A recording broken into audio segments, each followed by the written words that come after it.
Welcome to the Success in Africa podcast with Dr. Modupe, your weekly dose of leadership vitamins to make you successful in Africa.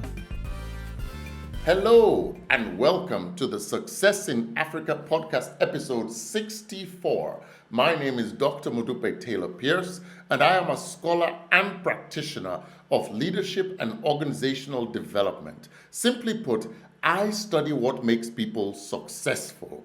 I have been studying this for 3 decades with a particular focus on people in Africa.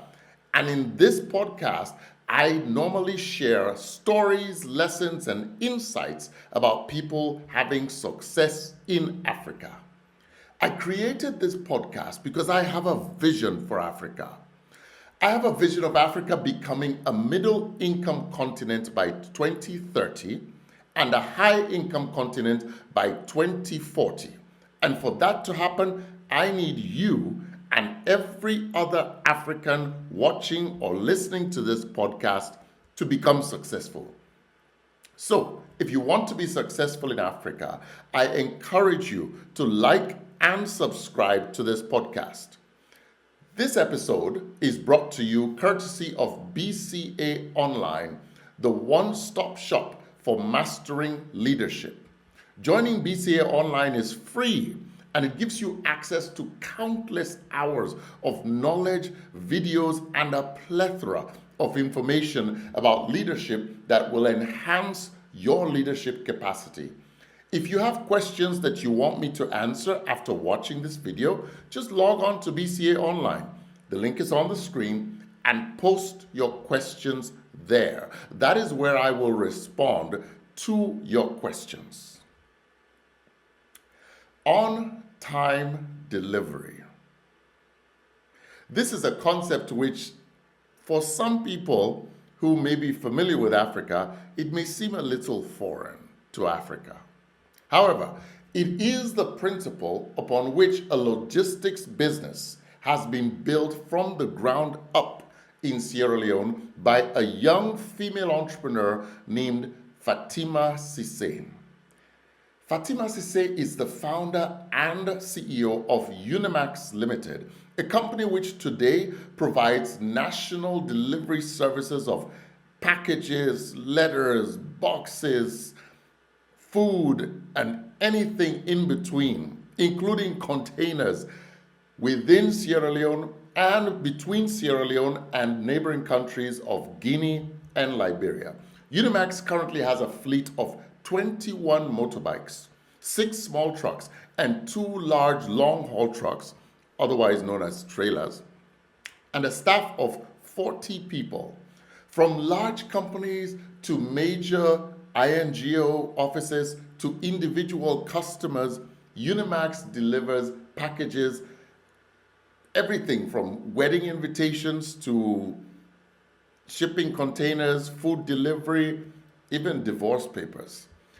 Its ability to deliver on time is the signature of its service and the reason why it has become the trusted partner of so many companies, so many law firms, and also a household name in Sierra Leone. The question is, how did Fatima get to this point? You see, Fatima Sesay attended the University of Sierra Leone, and while earning her bachelor's degree, she was already busy buying and selling apparel and footwear that her fellow students needed. She definitely had a nose for what was needed and for entrepreneurship. She was so successful doing that even after graduation, she wasn't terribly worried about finding a job. But eventually, she did find a job. And in this new job, working for a company as a business development specialist, she discovered one day that the canteen in the corporate building where she worked was no longer functional. When she started, the canteen was working, but then after a while, they stopped. And so she inquired, what happened? Where's the canteen? What's going on? Why don't we get food? And she was told, well, the person who used to operate it has stopped. So when she asked again, she didn't get any further answers about when it would start. So she decided, you know what, I want to run this canteen. And they said, oh, well, you have to talk to to the head of Access Bank.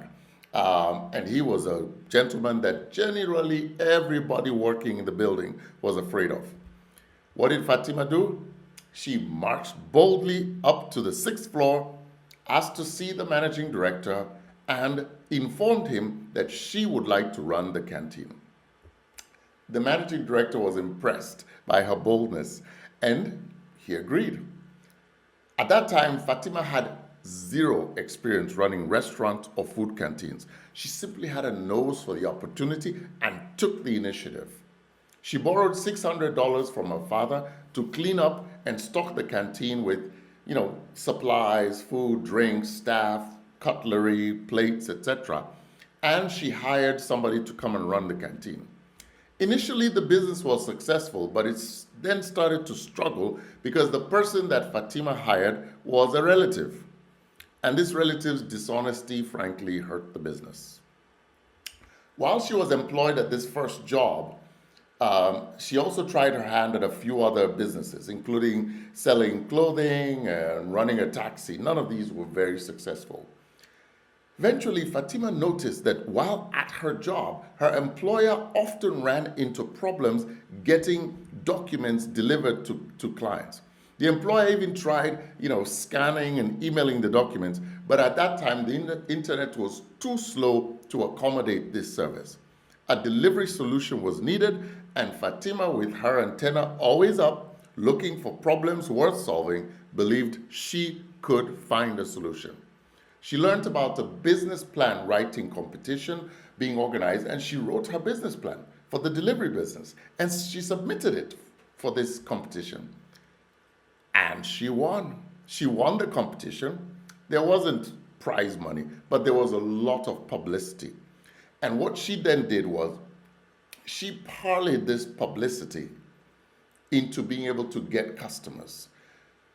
She quit her job, took the savings from the job, loaned some money from her boyfriend, invested it into a motorbike and an office, and she got going. Her initial investment in the business was about $10,000.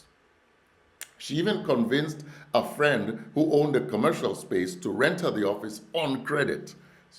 And then she started marketing her business to her former employer and other companies, and she was off and running. From initial deliveries with a motorbike, Fatima then noticed that the companies that she was delivering to had another problem. They were struggling with the challenge of clearing and transporting their containers and items from the seaport. Now, in order to provide this service, she realized she needed a lot more working capital, and she started to develop a relationship with her bank, taking loans a little at a time and ensuring that she always paid back the loans on time. She knew instinctively that building up her company's reputation as a company that could be entrusted with a loan would be important in the near future. As a result, over the years and today, Unimax has been given multiple loans by EcoBank, and most of their fleet today, including the large trucks, were provided in the form of loans to Unimax without real estate collateral. All of this is because of the track record of trustworthiness that Fatima has established. Throughout the days of Unimax, Fatima has always been the chief salesperson of the company. She is a ferocious networker and marketer, never misses an opportunity to promote her business to customers and potential customers. She uses radio adverts, flyers, social media, word of mouth. She'll go speak anywhere, talk to anybody to make the market aware of Unimax. Because of her drive, she has made Unimax a household name in Sierra Leone. She's also a grateful recipient and gives a lot of credit to the mentors that she's had, the business mentors. She has some amazing business mentors, very prominent and successful millionaire investors and business owners in Sierra Leone. In each case, she is the one who sought out the mentor.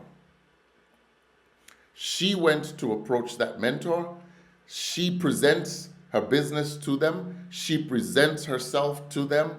And she shows herself to be a serious and focused young lady. And guess what? In all cases, the mentors adopt her and provide advice. They provide favorable introductions. They provide credibility. And in some cases, they even provide some emergency finance. Now, the journey of Fatima Sesay and Unimax has not been without its hiccups and tough lessons. She freely confesses that she's made some mistakes. So I asked her, what would you advise? What are the things that you advise for anybody who wants to be successful entrepreneur in Africa? And she gave me 10 tips. Here are the 10. Number 1, do not hire family members to work in your business. Remember, this was the reason for the failure of her first business. She says mixing family and work is simply not advisable.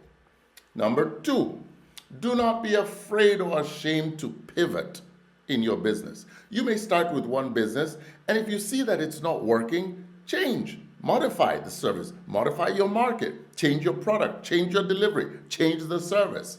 Have a nose to the ground for what the customers and the potential customers need. Number 3, do not invest in taxi business or people transportation in general. Bus service, taxi.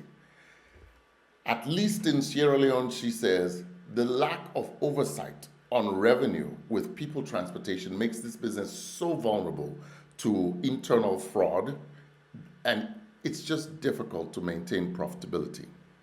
Number 4, do not be afraid to borrow money, and whenever you borrow, pay it back on time, or even early if you can. You are developing a reputation and operating in a small environment where reputation matters and word of mouth goes far. Always deliver on your promise to pay. Number 5, never be afraid to ask for what you need or to approach the person who has what you need. Don't approach somebody else. Approach the person who has what you need. Be bold in asking for what you need, and you will usually get it. Number 6, do not conflate your personal expenses with your business expenses. Be sure to charge your business for your time and talent so that you know whether your business is truly profitable or not. And keep good records, especially financial records. You're going to need it to be able to loan money. Number 7, remember there is never a good time to start being an entrepreneur. There will always be good reasons to not start now. If you see a problem worth solving, go for it and start solving it. You will never have all the resources you need to start your business. The most important resource you need is your drive, your energy, and your focus. Number 8, be ready to go through the mud and be resilient before you will experience success in entrepreneurship in Africa. Be ready, be prepared to learn many lessons. Some of them will be painful lessons. Be ready for that. It's not going to be easy, the journey to success. Number 9, live frugally. The money will not come quickly because you have to invest it in the business. And then you have to invest the profits from the business into the business in order to grow the business. If you eat the seed that the business produces, the business will not grow. So therefore, live frugally. And number 10, get to know and abide by the laws and regulations of the place and the industry in which you are operating. It's a business. You're going to need to abide by the laws and the regulations. 10 lessons, 10 learning lessons from Fatima. Okay? Very quickly, I'm going to recap them for you if you missed anyone. Number 1, don't hire family members. Number 2, don't be afraid to pivot. Number 3, don't invest in people transportation business. Example, taxis. Number 4, don't be afraid to borrow money and make sure you pay it back on time whenever you borrow. Number 5, don't be afraid to ask for what you need. You don't get if you don't ask, and if you don't ask the person who has it. Number 6, don't conflate your personal expenses with your business expenses. Number 7, start now. Number 8, be ready to go through the mud and don't expect it to be easy. Number 9, live frugally. And number 10, abide by the laws and regulations of the place you are operating. Fatima Sesay's vision for Unimax is to expand it into a Pan-African one-stop shop logistics provider, moving freight and packages from any point in Africa to anywhere else in Africa. After having spoken to her, I am certainly ready to bet on Unimax because she, Fatima Sesay, has the drive, the focus, the intelligence, the trustworthiness, and I bet you she will achieve that vision and be successful throughout Africa. Good luck to you, Fatima. We've come to the end of today's episode. I do hope that you have learned a bit more about being a successful entrepreneur in Africa. Thank you so much for listening and for watching. Don't forget to subscribe to this channel and like the video. Tell your friends about it because together we can transform our beloved continent of Africa. I'll see you next week. Tomorrow belongs to those people who prepare for it today. See you next week.